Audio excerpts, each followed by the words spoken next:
दिनैनि गोदान भिडिअआव आरो फिन खेबसेबाव बरायफिनबाय। दिनैनि गोदान भिडिअआनो जाहैबाय पीएम किसाननि सायाव।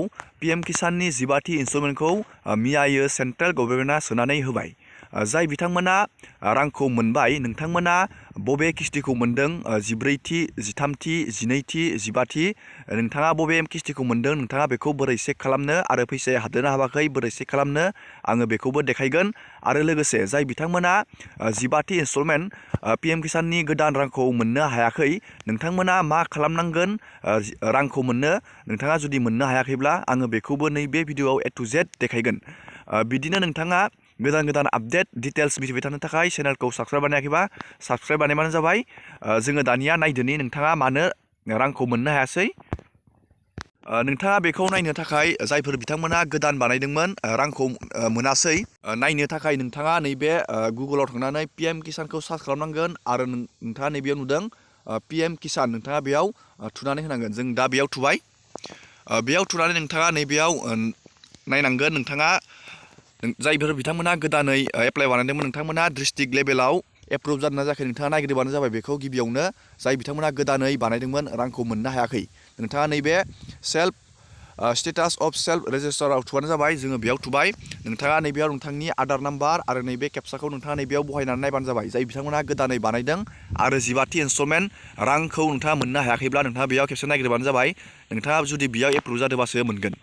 दानिया जाय बिथांमोना आगोलाव मोनबाय थायोमोन रांखौ दा मोननो हायाखै, नोंथांमोना बेखौ बोरै चेक खालामनो? नोंथाङा नैबेयाव नाउ इउआर स्टेटासआव थुबानो जाबाय। जों बेयाव थुबाय। बेयाव थुनानै नोंथाङा नोंथांनि बेयाव रेजिस्ट्रेसन नामखौ नोंथाङा नैबेयाव थुबानो जाबाय आरो नोंथाङा नैबे केप्साखौ नैबेयाव बहायबानो जाबाय आरो नोंथाङा नैबे गेट डाटायाव थुबानो जाबाय। जों दानिया बेयाव बहायनोसै।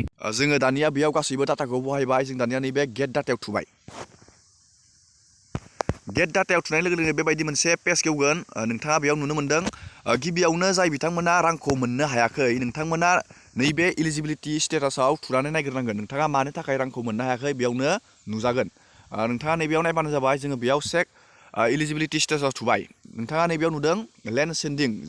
नोंथाङा रां मोननायनि कारना नैबेनो जाहैगोन। नोंथाङा लेन्ड सेन्डिंआ नैबे येस थानांगोन आरो EKYCआ येस थानांगोन आरो आदार बेंक एकाउन्ट सेन्डिंआ बियो येस थानांगोन। लेन्ड सेन्डिंआ जुदि नोंथाङा न' दंबा नोंथाङा बेखौ एग्रिकालसार अफिसाव थांनानै नोंथांनि डिस्ट्रिक्टनि बेयाव खामानि मावनांगोन आरो EKYCखौ नोंथाङा CSC सेन्टाराव थांनानै EKYC होनांगोन। आखाइनि फिंगारप्रिन्ट नोंथांनिफ्राय लायो बेयाव नोंथाङा बेखौ होनांगोन आरो नैबे आदार बेंक एकाउन्ट सेन्डिंखौ नोंथाङा आदारजों बेंक एकाउन्टजों लिंक खालामनो नांगोन। दानिया बेखौ जोङो मिथिबाय जाय बिथांमोना रांखौ मोननो हायाखै। आरो जाय बिथांमोना रां मोनदों नोंथांमोना बेखौ बोरै चेक खालामनो? नोंथाङा नैबेयाव थुबानो जाबाय।